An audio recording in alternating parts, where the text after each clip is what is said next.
Praise the lord. మన రక్షకుడు, విమోచకుడు ప్రభువైన క్రీస్తు యేసు నామములో అందరికీ వందనములు, శుభములు. దేవుని పరిశుద్ధ వాక్యము నుండి లేఖనములు ధ్యానించడానికి ముందు ఒక విషయాన్ని మీకు నేను చూపెడుతూ ఉన్నాను.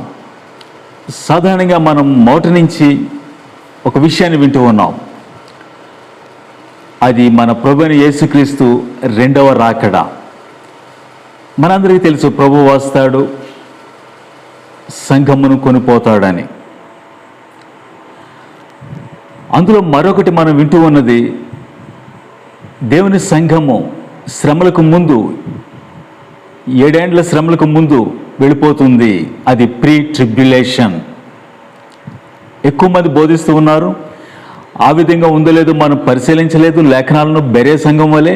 కానీ నమ్ముతూ ఉన్నాం, ఒకరోజు మనం వెళ్ళిపోతాం, పాపులు మాత్రమే మిగిలిపోతారని. మరొక వాదన, లేదు, సంఘం ఉంటుంది, అయితే చివరి వారము 70వ వారము మొదలైన తర్వాత మధ్యలో సంఘం వెళ్ళిపోతుంది, అనగా మిడ్ ట్రిబ్యులేషన్ అని మరొక వాదన, మధ్యలో వెళ్ళిపోతుందని. అది బోధించే వాళ్ళు ఉన్నారు. అయితే మరికొంతమంది వాదన, సరే ఎప్పుడొస్తే ఏముందులే, మనం రక్షింపబడి ఉంటే చాలు కదా, ఆయన తీసుకుని వెళతాడని. నిజమే, రక్షణ, సాల్వేషన్ అత్యంత ప్రాముఖ్యమైనది. మనం రక్షింపబడి ఉండాలి, మారు మనసు తగిన ఫలములు ఫలించాలి, దేవునితో నడవాలి. ఇది లేకుండా ర్యాప్చర్లో మనం ఎత్తబడలేం. అయితే ఈరోజు దేవుని వాక్యం నుండి ఒక ఉపమానం ద్వారా యుగ సమాప్తి ఏ విధంగా ఉంటుంది, ప్రభు ఏ విధంగా చూపించారు అనేది మనం చూస్తాం. దేవుని పరిశుద్ధ వాక్యం మత్తయి సువార్త 13వ అధ్యాయము 30వ వచనం. కోతకాలము వరకు రెంటిని కలిసి ఎదుగనీయుడి. కోతకాలమందు గురుగులను ముందుగా కూర్చి వాటిని కాల్చివేయుటకు కట్టలు కట్టి గోధుమలను నా కొట్టులో చేర్చిపెట్టుడని కోతగాండ్రతో చెప్పుదునా నేను. మన రక్షకుడు ప్రభువైన యేసుక్రీస్తు ఆయన ఉపమానం ఒకటి బోధిస్తూ పరలోక రాజ్యము ఏ విధంగా ఉంటుంది అని చెప్తూ, తన పొలములో మంచి విత్తనం విత్తిన ఒక మనుషుని పోలి ఉన్నది. మనుషులు నిద్రించుచుండగా అతని శత్రువు వచ్చి గోధుమల మధ్య గురుగులు విత్తిపోయాను. ఇది సందర్భం, ఉపమానం, పారబుల్. మొలకలు పెరిగి గింజ పట్టినప్పుడు గురుగులు కూడా ఆగపడెను. గురుగులు అనగా ఇక్కడ కలుపు, టేర్స్. అప్పుడు ఇంటి యజమాని దాసులు అతని వద్దకు వచ్చి, అయ్యా, నీవు నీ పొలములో మంచి విత్తనం కదా నువ్వు విత్తింది, అయితే గురుగులు, కలుపు మొక్కలు ఎక్కడి నుంచి వచ్చాయి? వాటిని మేము వెళ్ళి పెరికివేస్తాం, తొలగిస్తాం అని అడిగినప్పుడు యజమానుడు ఇచ్చినటువంటి సమాధానము, ఇది శత్రువు చేసిన పని అని చెప్పి, ఆ తర్వాత మీరు ఇప్పుడు వెళ్ళి పెరకవద్దు, ఆ గురుగులు గోధుమలు కలిసి ఎదగనివ్వండి. ఒకవేళ మీరు ఇప్పుడు గురుగులు పెరుగుచుండగా వాటితో కూడా ఒకవేళ గోధుమలు, మంచి పంటను కూడా కలుపుతో పాటు మీరు పెరికి వేస్తారు. ఒకవేళ పొరపాటున అవి కూడా వచ్చేస్తాయి బయటికి. కాబట్టి కోతకాలము వరకు let both grow until the end of the age. కోతకాలం వరకు, హార్వెస్ట్ టైం వరకు రెంటిని కలిసి ఎదగనివ్వండి. ఒకటి కలుపు, అది ఎదుగుతూ ఉంది, శత్రువు చేసిన పని. దేవుడు సమస్తమును మంచిగా ఆయన సృష్టించాడు. అయితే శత్రువు, అపవాది, సాతాను చేసిన పని, అది కూడా లోకంలో సమానంగా ఎదుగుతూ ఉంది. ప్యారలల్గా రెండు, ఒక ప్రక్కన గోధుమలు, వీట్, మరొక ప్రక్కన టేర్స్, రెండు సమానంగా ఎదుగుతూ ఉన్నాయి. అప్పటి వరకు, కోతకాలము వరకు, హార్వెస్ట్ టైం ఉంది. ఆ సమయం వరకు రెంటిని ఎదగనివ్వండి కలిసి. తర్వాత ఒకేసారి కోతగాండ్రు వచ్చి గోధుమలను నా కొట్టులో చేర్చి పెడతారు. ఈ కలుపును, ఈ వీడ్స్, ఈ టేర్స్, వీటిని కట్టలుగా కట్టి వాటిని కాల్చివేస్తారు అని చెప్పారు. తర్వాత శిష్యులు, ఈ ఉపమానుభావం ఏమిటి ప్రభువా అని అడిగినప్పుడు అనే విధంగా చెప్పారు. మంచి విత్తనం విత్తినవాడు మనిషి కుమారుడు. అవును, దేవుడు ఆయన చేయనిదంతా సమస్తం మంచిదై ఉండెను, రమ్యముగాను, అందముగాను, ఆహ్లాదముగాను, ఆరోగ్యముగాను, పరిశుద్ధముగాను, క్షేమముగాను అద్భుతంగా దేవుడు సృష్టించాడు. అయితే సృష్టించినటువంటి ఈ సృష్టి ఎక్కడ ఏ విధంగా కనపడుతూ ఉంది? చెప్పబడిన పొలము, ఫీల్డ్ అనేది ఇక్కడ లోకము, ప్రపంచాన్ని చెబుతూ, మంచి విత్తనములు రాజ్య సంబంధులు, దేవుని సంబంధులు, అయితే గురుగులు టేర్స్ దుష్టుని సంబంధులు, సాతాను అపవాది సంబంధులు. అయితే ఆ గురుగులు ఎక్కడి నుంచి వచ్చాయి? శత్రువు అపవాది చేసిన పని, అతను వాటిని తీసుకుని వచ్చాడు, సాతాను అపవాది. తర్వాత కోత కోయేవారు, రీపర్స్, హార్వెస్టర్స్, దేవదూతలు, ఏంజల్స్. ఆ తర్వాత మనం ముందుకు వెళితే గురుగులు ఎలా కూర్చబడి అగ్నిలో కాల్చివేయబడును, అలాగే యుగ సమాప్తి యందు జరుగును. మనిషి కుమారుడు తన దూతలను పంపును, వారైన రాజ్యంలో నుండి ఆటంకములకు సకలమైన వాటిని దుర్నీతి పరులను సమకూర్చి అగ్నిగుండంలో పడవేయుదురు. అక్కడ ఏడుపును, పండ్లు కొరకుటీను ఉండును. అప్పుడు నీతిమంతులు తమ తండ్రి రాజ్యంలో సూర్యుని వలె తేజరిల్లుదురు. చెవులు గలవాడు వినుగాక. ఈ ఉపమానంలో ప్రభు మనకు చూపిస్తూ ఉన్నది యుగ సమాప్తి, ఎండ్ ఆఫ్ ద ఏజ్, ఏ విధంగా ప్రస్తుత ప్రపంచం అంతమవుతూ ఉంది అనే విషయాన్ని ఆయన చూపెడుతూ, కోతను కోసేది దేవదూతలు, ఏంజల్స్. తర్వాత గురుగులు, ఈ కలుపు మనం మాట్లాడుతున్నాం కదా, అది మధ్యలోనో లేకపోతే అవి పెరుగుతున్నాయి కదా అని వెళ్ళి ఇప్పటికిప్పుడు వాటిని తొలగించేద్దాం అని చేసేది కాదు. చివరి వరకు, చివరి దినం వరకు రెంటిని కలిసి ఎదగనివ్వండి. అప్పుడు ఆ గురుగులు అనగా దుర్నీతి పరులు, అపవిత్రులు, దుష్టుని సంబంధులు, వీళ్ళందరినీ నేను తొలగిస్తాను. అగ్ని గంధకాల్లో వాళ్ళు కాల్చబడతారు. తర్వాత రాజ్య సంబంధులు, విశ్వాసమునకు, సువార్తకు విధేయులైన వాళ్ళు, చర్చ్, దేవుని సంఘము, పరిశుద్ధులు, నీతిమంతులు, వాళ్ళు నా రాజ్యంలోనికి వాళ్ళని నేను తీసుకుంటాను అని చెప్పారు. ఇవి రెండు ఒకేసారి జరుగుతున్నట్టుగా కనపడుతూ ఉన్నాయి, రెండు ఒకేసారి. ఇదే విషయాన్ని ఇదే అధ్యాయము 47వ వచనంలో, మరియు పరలోక రాజ్యము సముద్రములో వేయబడి నానా విధములైన చేపలు పట్టిన వలను పోలి ఉన్నది. సముద్రంలో వల వేసి పట్టినప్పుడు, అది నిండినప్పుడు దరికిలాగి కూర్చుండి మంచి వాటిని గంపలో చేర్చి చెడ్డ వాటిని బయట పారవేయుదురు. చూడండి, ఇక్కడ మరలా గోధుమలు కొట్టులో పోసుకోవడం, గురుగులు కలుపుని కాల్చివేయడం, ఇదే విషయాన్ని మరలా చూపించబడింది. మంచి వాటిని గంపలో వేసుకోవడం, చెడ్డ వాటిని బయట పారవేయడం. ఉపమానము, ఈ పారబుల్ చెప్తూ ఇది ఎందుకోసం చెప్పబడింది? మరలా రెండోసారి ఇదే చెప్పబడింది. వలను పోలి ఉన్నది, నానా విధములైన చేపలు పట్టిన.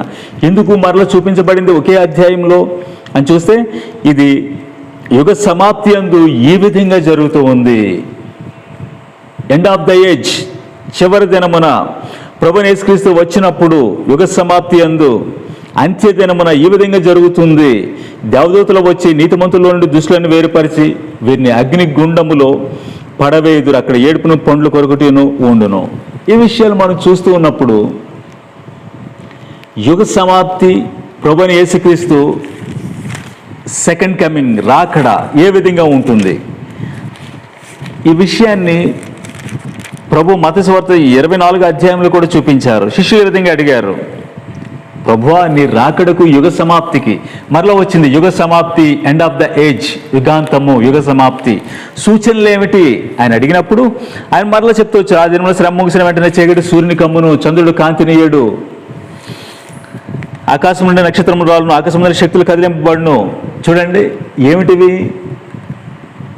ఇవి కదిలింపబడ్డం, సూర్యచంద్ర నక్షత్రములు పైనుండి, సూర్యుడు చీకటి కాని చంద్రుడు కాంతినీయుడు అని మాట్లాడుతూ, అప్పుడు మనిషి కుమారుని సూచన ఆకాశం అందు కనబడును.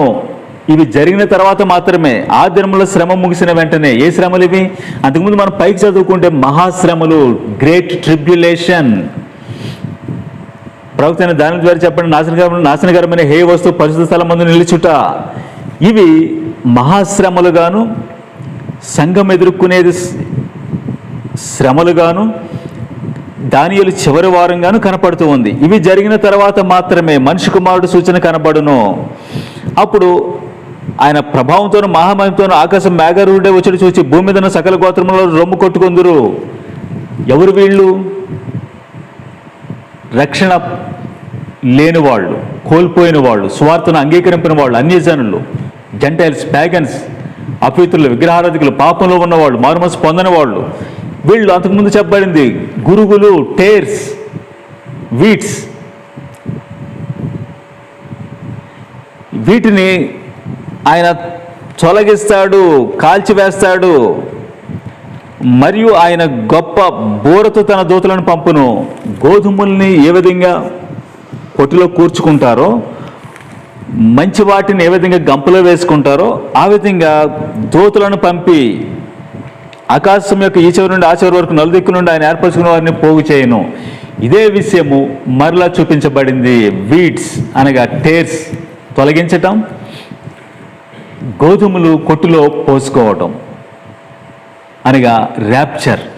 సంఘమును మెలకుగా ఉండి వస్త్రము కాచుకొని సిద్ధపడిన వారిని శ్రమల గుండా వెళుతున్నప్పుడు విశ్వాసమును కోల్పోకుండా పరీక్షల్లో జయం పొందిన వారు, ఆయన సంఘములో క్రీస్తు శరీరంలో ఎదిగిన వారు, సజీవరాళ్ళ వల్ల కట్టబడిన వారు, వాళ్ళు ఆయన యొద్దకు చేర్చబడతారు తండ్రి ఇంటికి. అది లేని వాళ్ళు పాపము, అపవిత్రత, అవిధేయతలో మారు మనసు లేకుండా హేయులుగా దేవునికి చిత్తమును ఎరగకుండా జీవించిన వాళ్ళు శాశ్వతంగా అగ్నిగంధకాల్లో మండింపబడతారనేది మనం చూస్తూ ఉన్నాం. ఇక్కడ మనం చూస్తూ ఉన్న నమూనా, ప్యాటర్న్, విధానము ప్రకటన గ్రంథంలో కూడా మనకు కనపడుతూ ఉంది. ఈ ఉపమానంలో చెప్పబడిందే కోతకాలము, యుగ సమాప్తి యందు అంత్య దినమున ఏ విధంగా దేవుడు వేరు చేస్తూ ఉన్నాడు, సెపరేట్ చేస్తున్నాడో దుష్టులను, నీతిమంతులను, గురుగులు, గోధుమలను, ఆ విధంగా ప్రకటన గ్రంథంలో కూడా ఇదే ప్యాటర్న్, ఇదే నమూనా చూపించబడింది. 14వ అధ్యాయం మనం చూస్తూ ఉన్నప్పుడు 14వ అధ్యాయము అందులో 9 నుండి 11 వరకు వచనాలు మనం చూస్తూ ఉన్నప్పుడు క్రూర మృగము, దాని రాజ్యము, దాని ప్రతిమ, దానికి లోబడిన వారు ఏ విధంగా శాశ్వతంగా నష్టపోతారు, విశ్వాసమును, యేసుక్రీస్తుని గూర్చిన ఓర్పు, విశ్వాసమును గైకొన్నవారు తండ్రితో ఉంటారు. ఈ విషయాలు మాట్లాడుతూ ఒక విషయం చెప్పబడింది. 14వ అధ్యాయం ప్రకటన గ్రంథం 14 చూస్తే, మరి నేను చూడగా తెల్లని మేఘం కనబడిన మనిషి కుమారుని పోలిన ఒకడు ఆ మేఘం మీద ఆసీనుడై ఉండెను. ఆయన శిరస్సు మీద సువర్ణ కిరీటమును, చేతిలో వాడిగల కొడవలియు ఉండెను. అప్పుడు మరి ఒక దూత దేవాలయంలో నుండి వెడలు వచ్చి, భూమి పైరు పండి ఉన్నది, కోతకాలం వచ్చినది, నీ కొడవలు పెట్టి కోయమని గొప్ప స్వరంతో ఆ మేఘం మీద ఆసీనుడై ఉన్న వారితో చెప్పాను.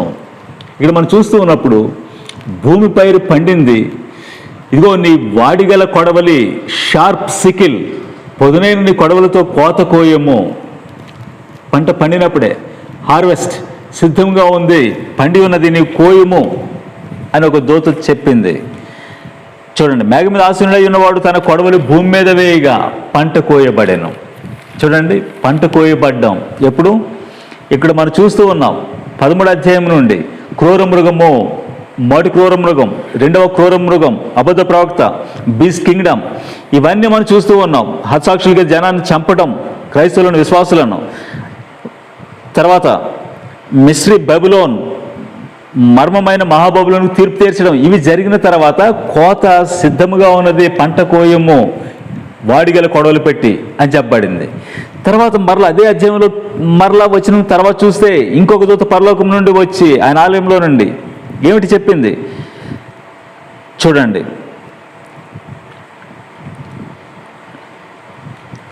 మరి ఒక దూత బలిపీఠం నుండి వెళ్ళవచ్చును, ఇతడు అగ్ని మీద అధికారం పొందిన వాడు, ఇతడు వాడి అయిన కొడవలి గలవారిని గొప్ప స్వరంతో పిలిచి, భూమి మీద ఉన్న ద్రాక్ష పండ్లు పరిపక్వమైనవి, వాడి అని కొడవలు పెట్టి దాని గెలలు కోయమని చెప్పాను.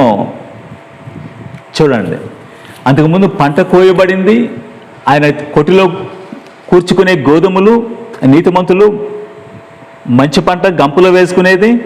తర్వాత చూస్తే ద్రాక్ష పండ్లు పరిపక్వమైన, మరలా నీ కొడవలు పెట్టి. చూడండి, ఒకే సందర్భంలో మరొకటి మరలా చెప్పబడింది. రెండవ కొడవలి, నువ్వు కొడవలి వేసి భూమి మీద నువ్వు ద్రాక్ష పండ్లను కోసి దేవుని కోపమును ద్రాక్షల పెద్ద తొట్టిలో వేసి వాటిని త్రొక్కుము. ఆ ద్రాక్షల తొట్టి పట్టణంకు వెలుపడ త్రొక్కబడిను. 100 కోసుల దూరము గుర్రముల కళ్ళెము మట్టుకు ద్రాక్షల తొట్టులుండే రక్తము ప్రవహించెను. 100 కోసుల దూరం అనగా 180 మైళ్ళు రక్తము గుర్రముల కళ్ళెము వరకు వచ్చి ప్రవహించెను యెరూషలేములో. ఈ విషయాన్ని చూస్తున్నప్పుడు ఒకటి సంఘమును తీసుకోవడం దగ్గరికి, ర్యాప్చర్, తర్వాత ఉగ్రత, గొర్రెపిల్ల ఉగ్రత. చూడండి విషయాన్ని ఒకేసారి కనపడుతూ ఉన్నాయి. అది కూడా మహాశ్రమల తర్వాత. ఇదే విషయాన్ని మనం ప్రకటన గ్రంథం ఇదే ప్యారలల్గా మరలా చూడవచ్చు. 6వ అధ్యాయము 7వ అధ్యాయంలో కూడా 12వ వచనం, ఆయన 6వ ముద్రను విప్పినప్పుడు నేను చూడగా పెద్ద భూకంపము కలిగాను, సూర్యుడు కంబళి వలె నలుపాయను, చంద్రబింబంతో రక్తమాయను. చూడండి, ఇదే విషయం మనకి మత్తయి సువార్త 24వ అధ్యాయంలో మనం చూస్తున్నాం. ప్రభు వీటి తర్వాత ఆయన ప్రత్యక్షమవుతున్నాడని. ఇవి జరిగిన తర్వాత చూడండి, భూరాజులు, గనులు, సహస్రాధిపతులు, ధనికులు, బలిసులు, ప్రతి దాసులను, ప్రతి స్వతంత్రులను కొండ గుహల్లో బండసందులో దాక్కుని సింహాసనశీనుడైన వారికి గొర్రెపిల్ల యొక్క ఉగ్రత మహాదినం వచ్చెను. దానికి తాళజాలిన వాడెవడు? గొర్రెపిల్ల ఉగ్రత అనగా ఇక్కడ మళ్ళా గురుగులు, లోబడిన వారు, అవిశ్వాసులు, స్వార్థికులు, లోబడిన వారు ఉగ్రతకు గురవుతారని ఇక్కడ మరలా చూస్తూ ఉన్నాం. ఆ తర్వాత మళ్ళీ చూస్తే క్రిందకి చూస్తే అటు తర్వాత నేను చూడ, ఇదిగో ప్రతి జనంలో నుండి, ప్రతి వంశంలో నుండి, ప్రజల్లో నుండి, ఆయా భాషలు మాట్లాడే వారిలో నుండి వచ్చి ఎవడను లెక్కింపజాలని ఒక గొప్ప సమూహం కనబడెను. వారు తెల్లని వస్త్రములు ధరించుకున్న వారై. ర్యాప్చర్, పంట కోసుకోవడం, సంఘం ఎత్తపడడం అనేది మరల ఎక్కడ కనపడుతుంది. ఎవరు వీళ్ళు? మహాశ్రమంలో నుండి వచ్చారు. ఆలోచించండి, అసలు వీళ్ళు ఎవరు? గతంలో మీరు ఈ విధంగా విని ఉండవచ్చు. 7 ఏండ్ల శ్రమలకు ముందు సంఘం వెళ్ళిపోతే వీళ్ళు విడవబడిన వారని, బ్యాక్ స్లైడర్స్, భ్రష్టులు అయిపోయిన వాళ్ళని. ఆలోచించండి, ఎవడునూ లెక్కింపజాలని జన సమూహము, ఇంతమంది భ్రష్టులు ఉంటారా? ప్రతి జనంలో నుండి, ప్రతి వంశంలో నుండి, ప్రతి ప్రజలో నుండి, ఆయా భాషలు మాట్లాడే వారిలో నుండి ఎవడునూ లెక్కింపజాలని. ఆలోచించండి, వీళ్ళు ఎవరు? వీళ్ళు సంఘం 7 ఏండ్ల శ్రమకు ముందు వెళ్ళిపోతే, కడబోరు అప్పుడే మ్రోగితే, మత్తయి సువార్త 24వ అధ్యాయంలో ప్రభు చిట్ట చివరన మహాశ్రమల తర్వాత ఆయన వచ్చినప్పుడు మరలా గొప్ప బోరుతో దూతలను ఎందుకు పంపించాడు ఆయన? మరలా తర్వాత ఎందుకు బోరున్నట్టు?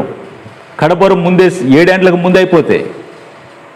దీనికి వీళ్ళు ప్రశ్న చెప్పడం, జవాబు చెప్పడం లేదు ఈ ప్రశ్నకి. తర్వాత చివరిలో ఇక ఆలస్యం ఉండదు.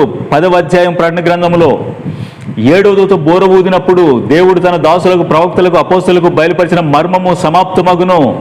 7వ దూత బోర ఊదినప్పుడు సమాప్తమగును. తర్వాత ఎంచుకున్నట్టు బోరలు. కాబట్టి ప్రియమైన దేవుని బిడ్డలారా, మనం దేవుని పరిశుద్ధ వాక్యాన్ని దేవుడు మన ప్రభువు అపోస్తలు బయలుపరిచింది మనం తీసుకుందాం. సొంత అభిప్రాయములు విడిచిపెట్టండి. సంఘము శ్రమల గుండా వెళ్ళదు, ముందే వెళ్ళిపోతుంది. తప్పించుకోవడం, ఎస్కేపింగ్ థియాలజీ అని చెప్తారు దీన్ని. ఇది దేవుని వాక్యం చెప్పడం లేదు. కాబట్టి ఇది ఆలోచిస్తున్నప్పుడు ప్యారలల్గా, సమాంతరంగా ప్రభు చెప్పిన ఉపమానము యుగ సమాప్తి యందు జరుగును. గురుగులు, గోధుమలు వేరు చేయడం, సపరేట్ చేయడం, అది మళ్ళా రిపీట్ అవుతూ ఉంది, మరలా వస్తుంది. అదే ప్యాటర్న్, అదే నమూనా మరలా కనపడుతూ ఉంది.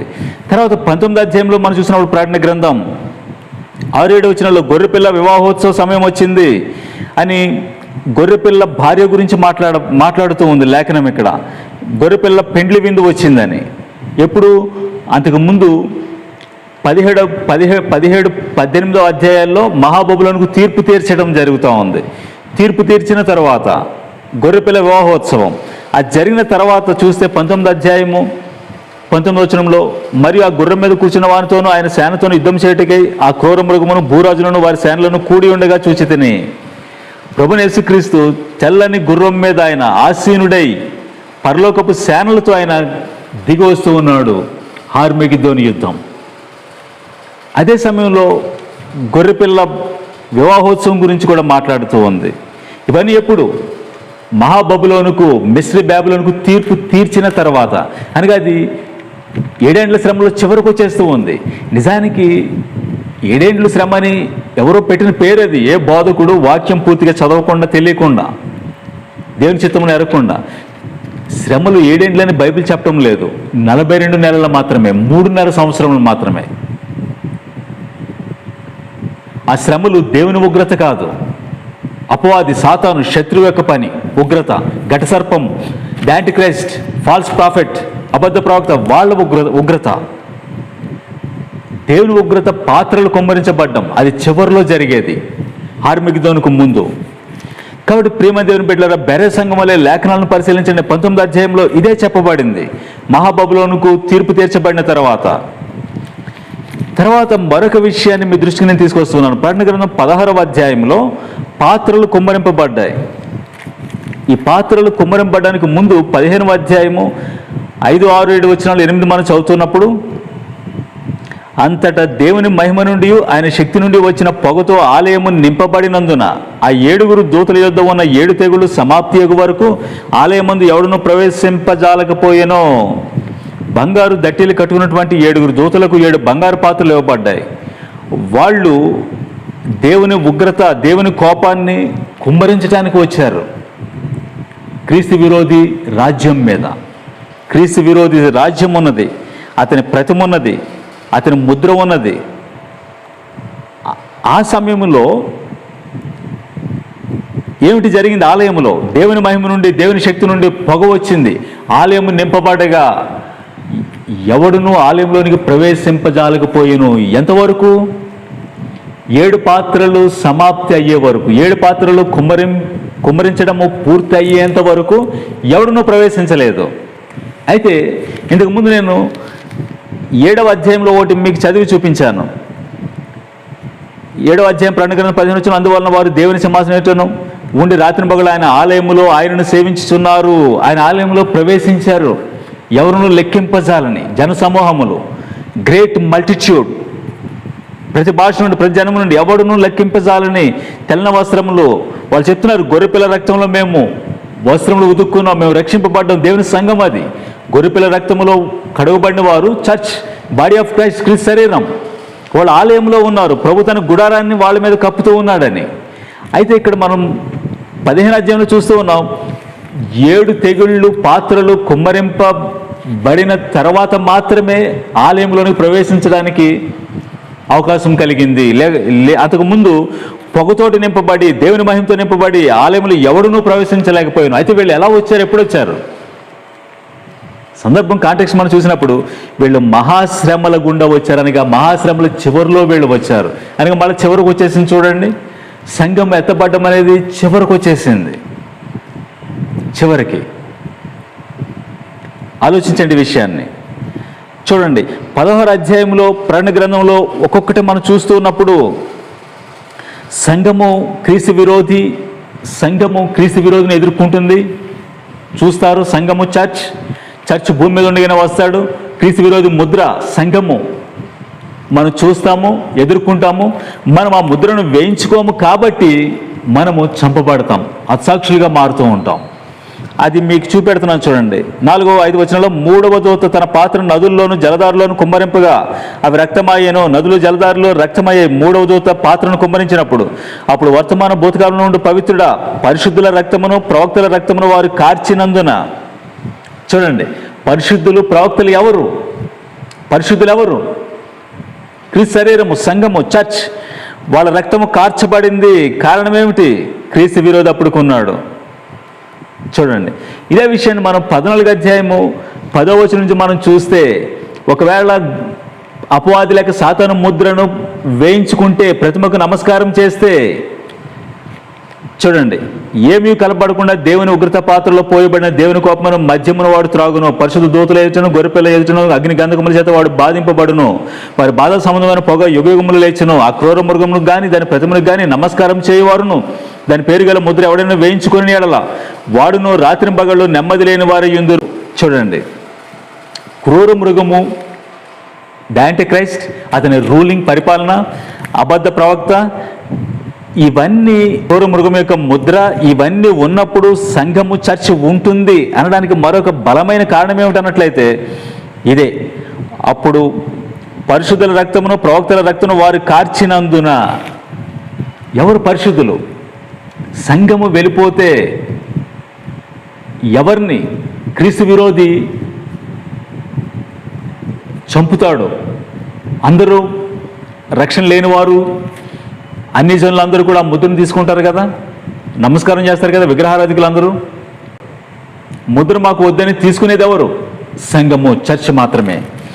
కాబట్టి ప్రియమైన దేవుని బిడ్డలారా, ఈ విషయాలు మనం చూస్తూ ఉన్నప్పుడు మనం మోట విన్నటువంటి ఉపమానము గురుగులు గోధుమలు ఏ విధంగా సెపరేట్ చేయబడతాయో, డివైడ్ చేయబడతాయో అది మనం వాక్యంలో చాలా సందర్భాల్లో మనం వస్తూ ఉన్నాం. కాబట్టి ఈ విషయాలు మనం చూస్తూ ఉన్నప్పుడు మరొక విషయాన్ని మీ దృష్టికి నేను తీసుకుని వస్తూ ఉన్నాను. చర్చ్ సంఘము ప్రభువైన యేసుక్రీస్తు రాకడ కొరకు మనం సిద్ధపడాలి, ఎదురు చూడాలి. అందులో భాగంగా ఆ రాకడ ఏ విధంగా ఉంటుంది అనేది పేతురు తన 2వ పత్రికలో 3వ అధ్యాయంలో 11-12 వచనంలో ఈ విధంగా తెలియజేశాడు. మీరు చర్చ్ సంఘమా, దేవుని రాకడ కొరకు మీరు ఎదురు చూడండి అని మాట్లాడుతూ ఆ దినం ఏ విధంగా ఉంటుంది, అది రహస్యంగా ఉండదని, అది ఏ విధంగా ఉంటుందో చూపించాడు. చూడండి, ఇవన్నీ ఇట్లు లయమైపోను గనుక ఆకాశంలో రవులుకొని లయమైపోనట్టు.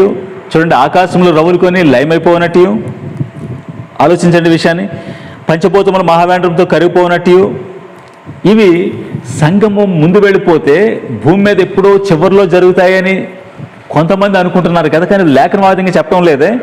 ఇవి జరుగుతూ ఉంటాయి. ఇవి జరుగుతూ ఉండగా పంచభూతములు మహావేంద్రంతో కరిగిపోనట్టు దేవుని దినపు రాకడ కొరకు కనిపెట్టుచు.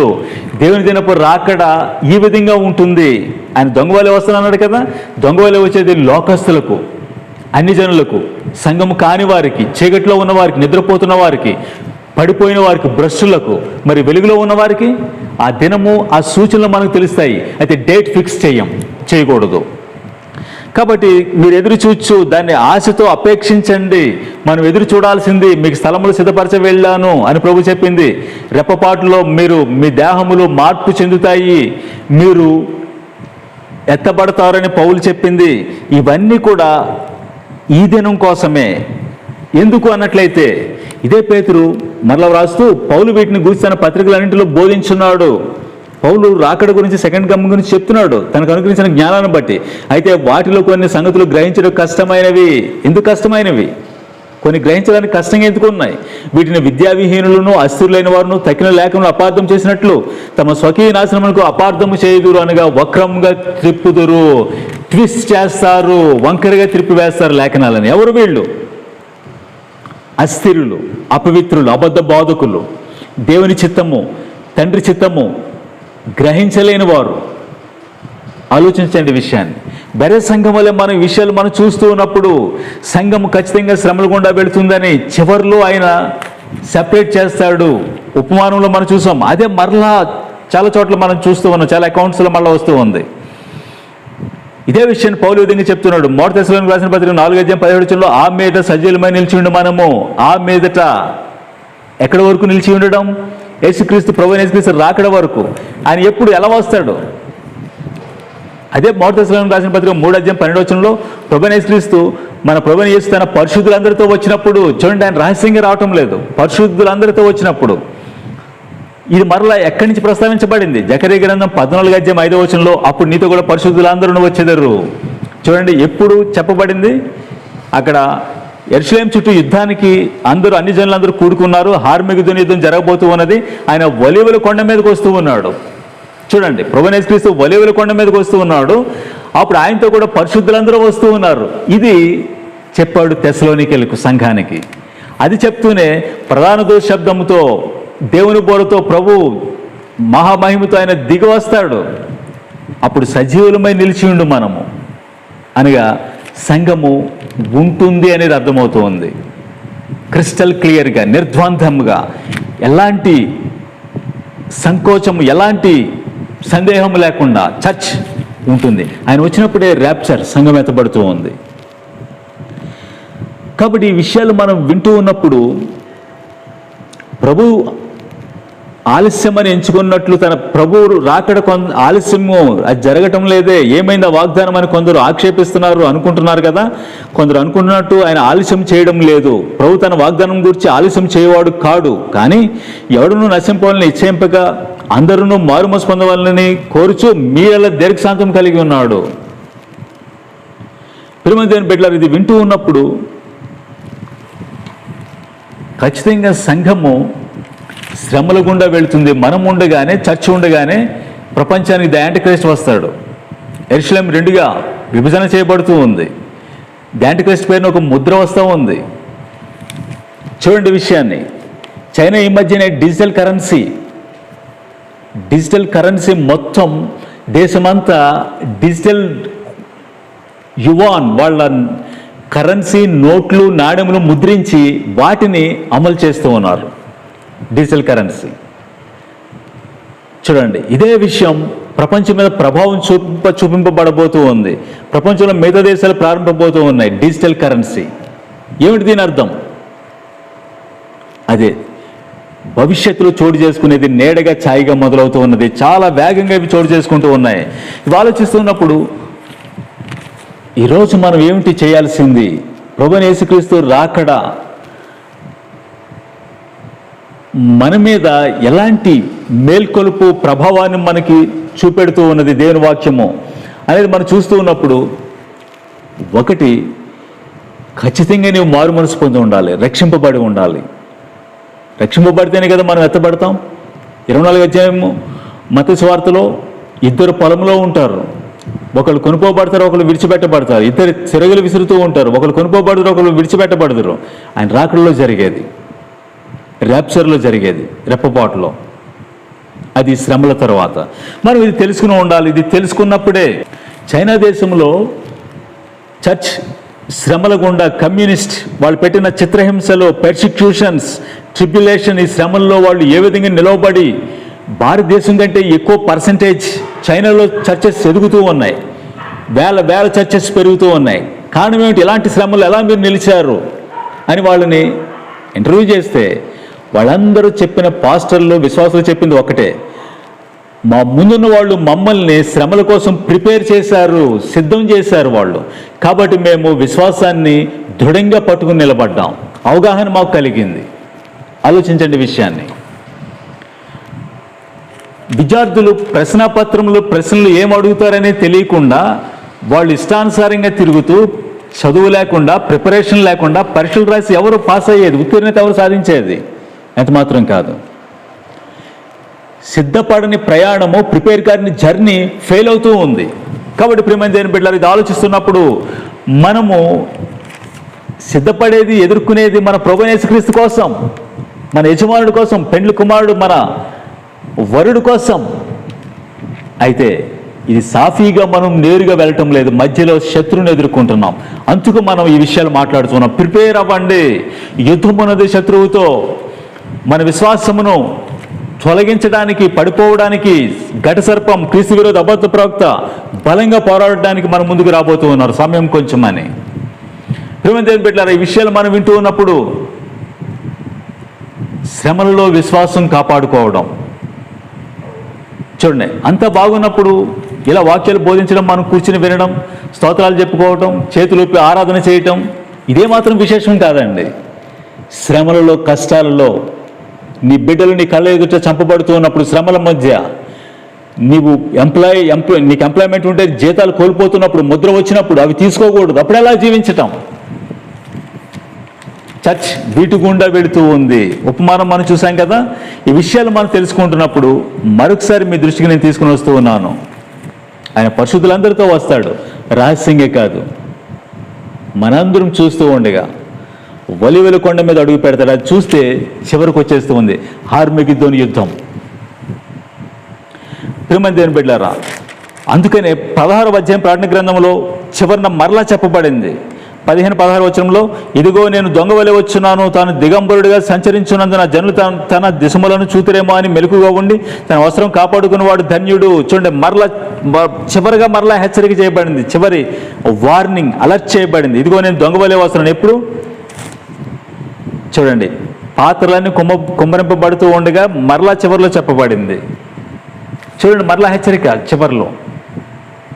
కాబట్టి దేవుని లేఖనాలను చూడండి, వాక్యం ఏం చెప్తుందో తెలుసుకోండి.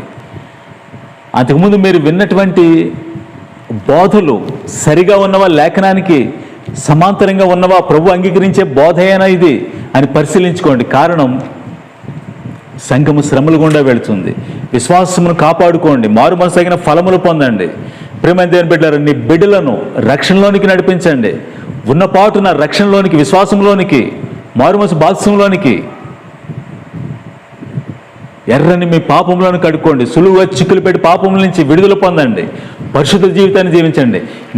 నిష్కళంకముగా, నిర్దోషముగా, అనింద్యముగా చీకటి కలిగి ప్రపంచములో జ్యోతుల వలె మనం ప్రకాశించే సమయం ఇదే. కాబట్టి వింటూ ఉన్నాం, మీరందరి కోసం నేను ప్రార్థన చేయబోతూ ఉన్నాను. దయచేసి తలలు వంచండి. కనుక సంపన్నుడ, జీవము గల దేవా, నీ వాక్యమును వింటూ ఉన్న ఈ బిడ్డల హృదయములను తెరవండి. చెవులు గలవాడు వినుగాక నీ వాక్యం చెప్తూ ఉంది. నీవు చెప్పినవి మేము తీసుకుని వస్తూ ఉన్నాం. అపోస్తులు, ప్రవక్తలు బోధించినవి, నీవు మాకు చూపించినవి. ఎవరైతే బెరె సంఘం వలె జ్ఞానంతో స్వీకరిస్తూ ఉన్నారో వారిని, వారి కుటుంబాలను, వారి బిడ్డలను, వారి బంధువులను, వారి సంఘాలను నూతన కృపతో, బలముతో, ఆత్మతో, అభిషేకముతో నింపి నీ మహిమల రాకడకు వారందరినీ తొట్టిల్లిపోకుండా పట్టుకుని నడిపించమని యేసుక్రీస్తు పరిశుద్ధ ప్రశస్త పునరుద్ధరణామములో ప్రార్థించి ఆరాధించి వేడుకొంచున్నాము తండ్రి. ఆమేన్. Praise the Lord. స్వాగతం, సుస్వాగతం, యేసు రాజా స్వాగతం.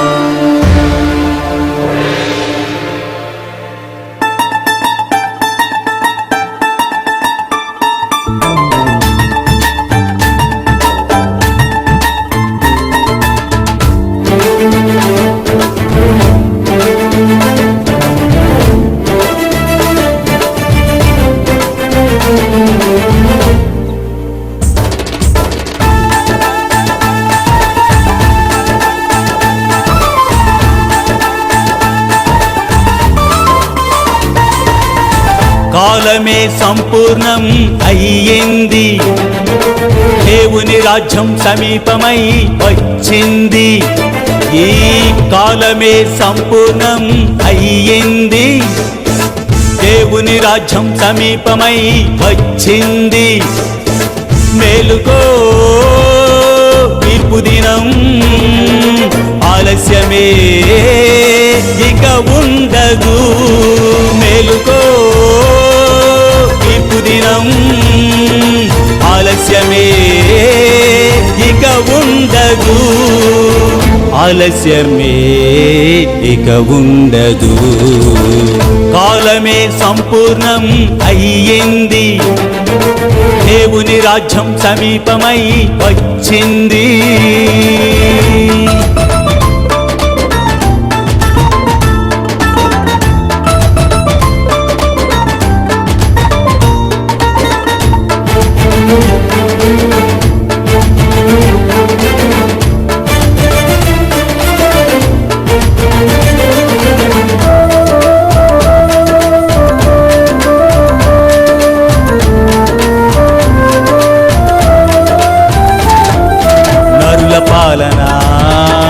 ప్రజాస్వామ్యము తొలగిపోనున్నది.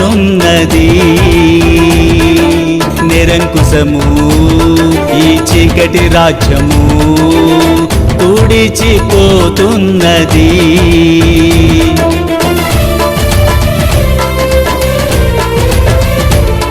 ఈ నరుల పాలన ప్రజాస్వామ్యము తొలగిపోనున్నది.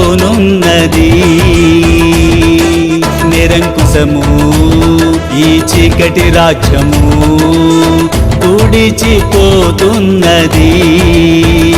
ఆ యెరూషలేమే టైము చెబుతున్నది. ఈ గుడమి సమయం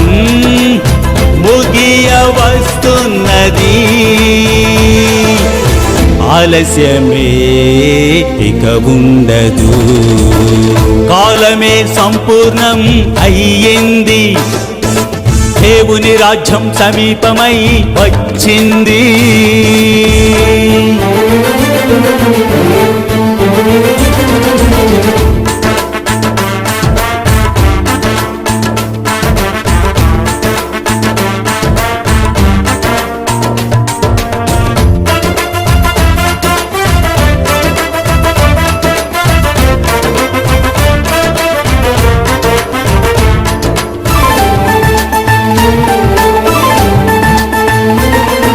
మన సమాజము కల్పించినవన్నీ ఎన్నడూ కనిపించవు.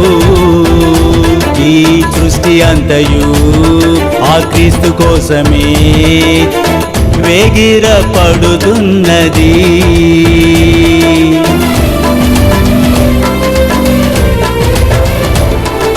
మన సమాజము కల్పించినవన్నీ ఎన్నడూ కనిపించవు.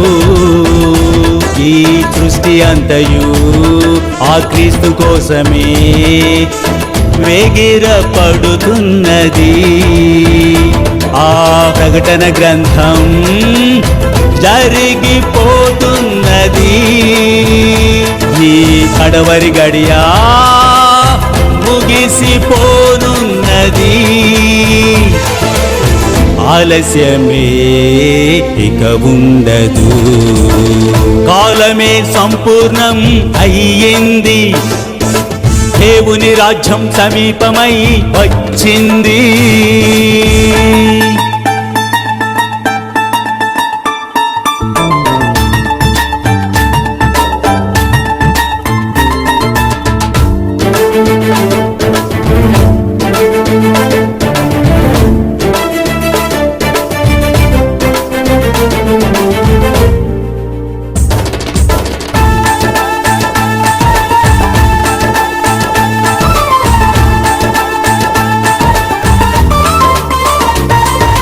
క్రీస్తు పాలన దేవుని రాజ్యము ఎగసి వస్తున్నది. ఏ నీరు లేని సమృద్ధి జీవము మనకు అందించును.